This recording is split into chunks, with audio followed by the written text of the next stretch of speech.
Hi there and welcome to the Alt.Narrative podcast. I'm your empathetic and relentlessly curious host, Rich Harris. I've been a corporate marketer and sociology nerd for most of my 2 decades-long career, observing trends and patterns in human behavior on the internet. On this podcast, we will explore the impact of the digital world on humanity and modern-day social dynamics. Thank you for listening, and don't forget to check out the website at Alt.Narrative.com for more content. Hello, and welcome to episode 4 of the Alt.Narrative podcast. Today, we will be reading a post authored in September of 2020 by Lawrence Robinson and Melinda Smith. This blog post can be found on helpguide.org, and I will put a link in the description for you. The title is Social Media and Mental Health. While many of us enjoy staying connected on social media, excessive use can fuel feelings of anxiety, depression, isolation, and FOMO, or fear of missing out. Here's how to modify your habits and improve your mood. The role social media plays in mental health.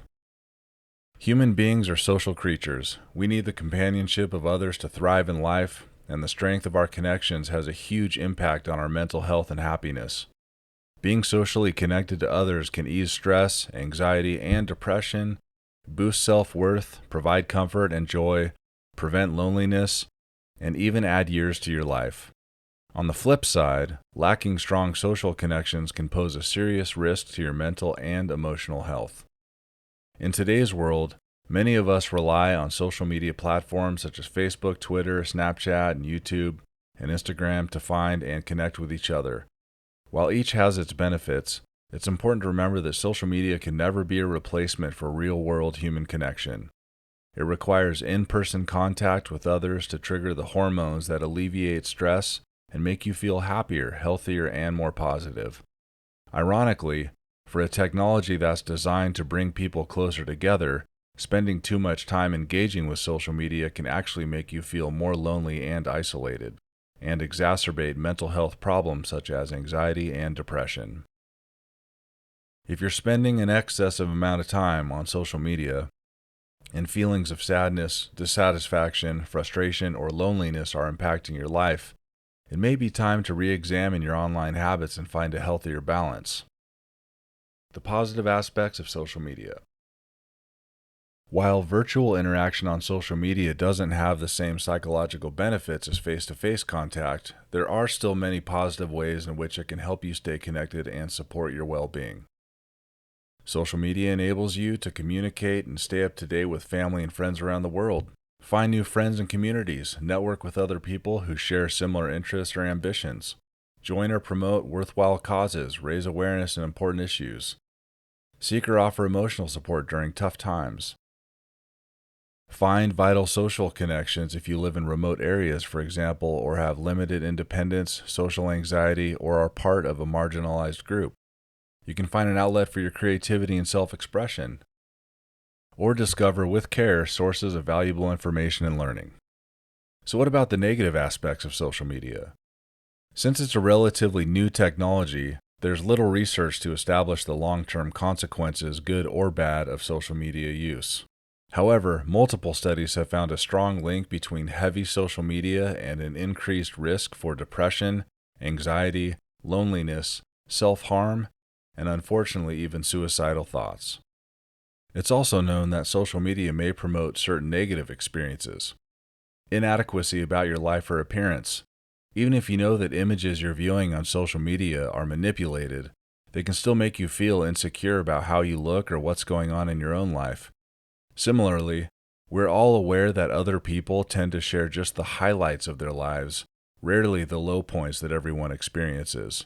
But that doesn't lessen those feelings of envy and dissatisfaction when you're scrolling through a friend's airbrushed photos of their tropical beach holiday and reading about their exciting new promotion at work. FOMO, or fear of missing out. While FOMO has been around far longer than social media, sites such as Facebook and Instagram seem to exacerbate feelings that others are having more fun or living better lives than you are. The idea that you're missing out on certain things can impact your self-esteem, trigger anxiety, and fuel even greater social media use. FOMO can compel you to pick up your phone every few minutes to check for updates, or compulsively respond to each and every alert, even if that means taking risks while you're driving, missing out on sleep at night, or prioritizing social media interaction over real-world relationships. Isolation. A study of the University of Pennsylvania found that high usage of Facebook, Snapchat, and Instagram increases rather than decreases feelings of loneliness. Conversely, the study found that reducing social media usage can actually make you feel less lonely and isolated and improve your overall well-being. Depression and anxiety. Human beings need face-to-face contact to be mentally healthy. Nothing reduces stress and boosts your mood faster or more effectively than eye-to-eye contact with somebody who cares about you. The more you prioritize social media interaction over in-person relationships, the more you're at risk for developing or exacerbating mood disorders such as anxiety and depression. Cyberbullying. About 10% of teens report being bullied on social media, and many other users are subjected to offensive comments.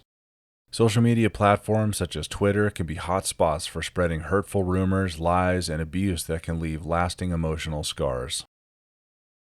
Self-absorption. Sharing endless selfies and all your innermost thoughts on social media can create an unhealthy self-centeredness and distance you from real-life connections. So what's driving your social media use?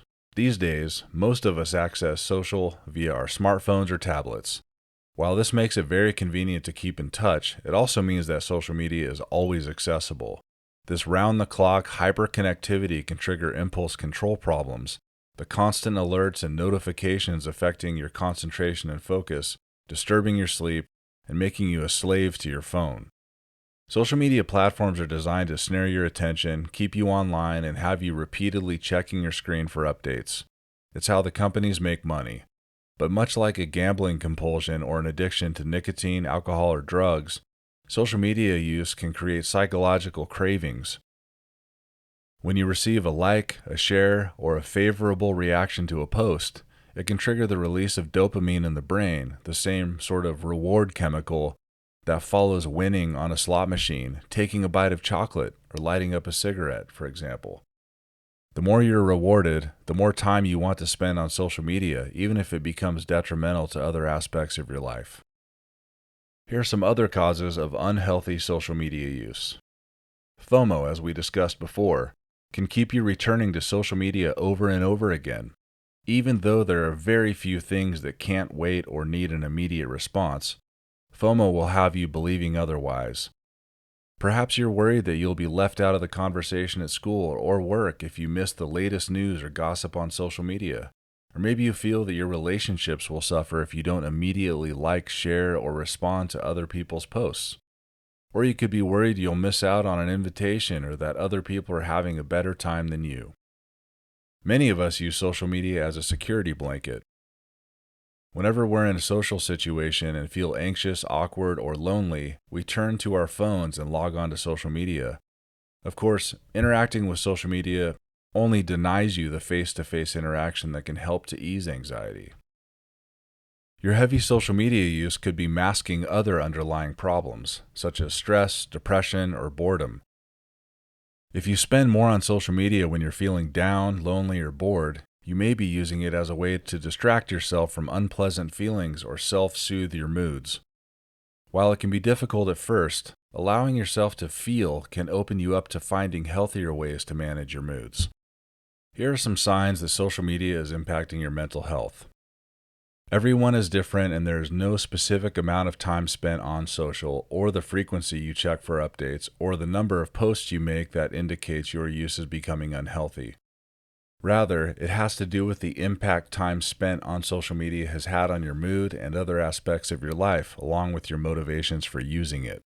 For example, your social media use may be problematic if it causes you to neglect face-to-face relationships, distracts you from work or school, or leaves you feeling envious, angry, or depressed. Similarly, if you're motivated to use social media just because you're bored or lonely or want to post something to make others jealous or upset, it may be time to reassess your habits. Indicators that social media may be adversely affecting your mental health include spending more time on social media than with real-world friends. Using social media has become a substitute for a lot of your offline social interaction. Even if you're out with friends, you still feel the need to constantly check social, often driven by feelings that others may be having more fun than you. Comparing yourself unfavorably with others on social media. You have low self-esteem or negative body image. You may even have patterns of disordered eating. Experiencing cyberbullying, or you worry that you have no control over the things people post about you. Being distracted at school or work. You feel pressure to post regular content about yourself, get comments or likes on your posts, or respond quickly and enthusiastically to friends' posts.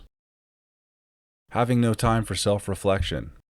Every spare moment is filled by engaging with social media, leaving you little or no time for reflecting on who you are, what you think, or why you act the way that you do, the things that allow you to grow as a person. Engaging in risky behavior in order to gain likes, shares, or positive reactions on social. You play dangerous pranks, post embarrassing material, cyberbully others, or access your phone while driving or in other unsafe situations. Suffering from sleep problems? Do you check social media the last thing at night, first thing in the morning, or even when you wake up in the night? The light from phones and other devices can disrupt your sleep, which in turn can have a serious impact on your mental health. Worsening symptoms of anxiety or depression. Rather than helping to alleviate negative feelings and boost your mood, you feel more anxious, depressed, and lonely after using social media. Modifying social media use to improve mental health. Step 1. Reduce time online. A 2018 University of Pennsylvania study found that reducing social media use to 30 minutes a day resulted in a significant reduction in levels of anxiety, depression, loneliness, sleep problems, and FOMO. But you don't need to cut back on your social media use that drastically to improve your mental health. The same study concluded that just being more mindful of your social media use can have beneficial results on your mood and focus. While 30 minutes a day may not be a realistic target for many of us, we can still benefit from reducing the amount of time we spend on social. For most of us, that means reducing how much we use our smartphones. The following tips can help. Number 1, use an app to track how much time you spend on social media each day. Then set a goal for how much you want to reduce it by. Number 2, turn off your phone at certain times of the day, such as when you're driving, in a meeting at the gym, having dinner, spending time with offline friends, or playing with your kids. Don't take your phone with you to the bathroom. Number 3, don't bring your phone or tablet to bed. Turn devices off and leave them in another room overnight to charge. Number 4, disable social media notifications. It's hard to resist the constant buzzing, beeping, and dinging of your phones alerting you to new messages. Turning off notifications can help you regain control of your time and focus. Number 5, limit checks. If you compulsively check your phone every few minutes, wean yourself off by limiting your checks to once every 15 minutes, then once every 30 minutes, then once an hour. There are apps that can automatically limit when you're able to access your phone.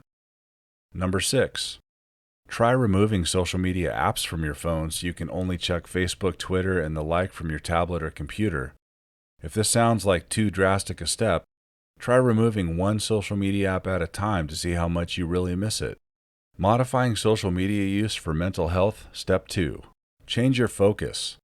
Many of us access social media purely out of habit or to mindlessly kill moments of downtime. But by focusing on your motivation for logging on, you can not only reduce the time you spend on social media, you can also improve your experience and avoid many of the negative aspects. Now, if you're accessing social media to find specific information, check on a friend who's been ill, or share new photos of your kids with family, for example. Your experience is likely to be very different than if you're logging on simply because you're bored. You want to see how many likes you got from a previous post, or to check if you're missing out on something. Next time you go to access social media, pause for a moment and clarify your motivation for doing so. Are you using social media as a substitute for real life? Is there a healthier substitute for your social media use? If you're lonely, for example, invite a friend out for coffee instead. Feeling depressed? Take a walk or go to the gym. Bored? Take up a new hobby. Social media may be quick and convenient, but there are often healthier, more effective ways to satisfy a craving. Are you an active or a passive user on social media? Passively scrolling through posts or anonymously following the interaction of others on social media doesn't provide any meaningful sense of connection. It may even increase feelings of isolation. Being an active participant, though, will offer you more engagement with others. Does social media leave you feeling inadequate or disappointed about your life? You can counter symptoms of FOMO by focusing on what you have rather than what you lack. Make a list of all the positive aspects of your life and read it back when you feel you're missing out on something better. And remember, no one's life is ever as perfect as it seems on social media. We all deal with heartache, self-doubt, and disappointment, even if we choose not to share it online. Modifying social media use for mental health, Step 3. Spend more time with offline friends. We all need the face-to-face company of others to be happy and healthy. At its best, social media is a great tool for facilitating real-life connections. But if you've allowed virtual connections to replace real-life friendships in your life, there are plenty of ways to build meaningful connections without relying on social media. First, set aside time each week to interact offline with friends and family. Try to make it a regular get-together where you always keep your phones off. If you've neglected face-to-face friendships, reach out to an old friend or an online friend and arrange to meet up. If you both lead busy lives, offer to run errands or exercise together. Join a club. Find a hobby, create, endeavor, or fitness activity you enjoy and join a group of like-minded individuals that meet on a regular basis. Don't let social awkwardness stand in the way. Even if you're shy, there are proven techniques to overcome insecurity and build friendships. If you don't feel that you have anyone to spend time with, reach out to acquaintances. Lots of other people feel just as uncomfortable as you about making new friends, so be the one to break the ice. Invite a coworker out for lunch, or ask a neighbor or classmate to join you for coffee. Interact more with strangers. Look up from your screen and connect with people you cross paths with on public transport, at the coffee shop, or in the grocery store. Simply smiling or saying hello will improve how you feel, and you never know where it may lead. Modifying social media use for mental health, Step 4. Express gratitude. Feeling and expressing gratitude about the important things in your life can be a welcome relief to the resentment, animosity, and discontent sometimes generated by social media. Take time for reflection. Try keeping a gratitude journal or using a gratitude app. Keep track of all the great memories and positives in your life, as well as those things and people you'd miss if they were suddenly absent from your life. If you're more prone to venting or negative posts, you can even express your gratitude on social media, although you may benefit more from private reflection that isn't subject to the scrutiny of others. Practice mindfulness. Experiencing FOMO and comparing yourself unfavorably to others keeps you dwelling on life's disappointments and frustrations. Instead of being fully engaged in the present, you're focused on the what-ifs and the if-onlys that prevent you from having a life that matches those you see on social media. By practicing mindfulness, you can learn to live more in the present moment, lessen the impact of FOMO, and improve your overall mental well-being. Volunteer. Just as human beings are hardwired to seek social connection, we're also hardwired to give to others. Helping other people or animals not only enriches your community and benefits a cause that's important to you, but it also makes you feel happier and more grateful. So what about helping a child or teen with unhealthy social media use? Childhood and the teenage years can be filled with developmental challenges and social pressures. For some kids, social media has a way of exacerbating those problems and fueling anxiety, bullying, depression, and issues with self-esteem. If you're worried about your child's social media use, it can be tempting to simply confiscate their phone or other device, but that can create further problems, separating your child from their friends and the positive aspects of social media.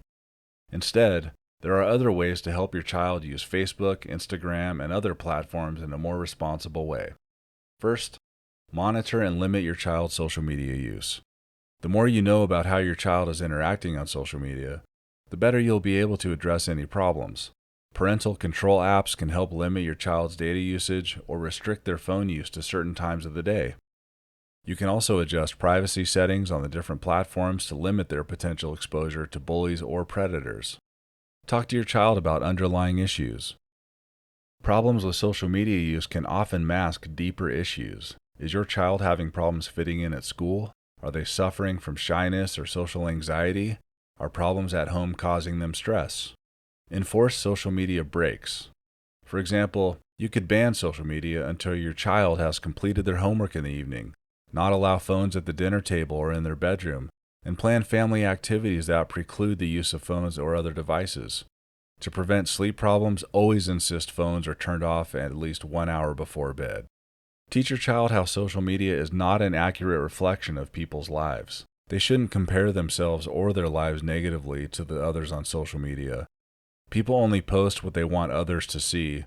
Images are manipulated or carefully posed and selected, and having fewer friends on social media doesn't make your child less popular or less worthy. Encourage exercise and offline interests. Get your child away from social media by encouraging them to pursue physical activities and hobbies that involve real-world interaction.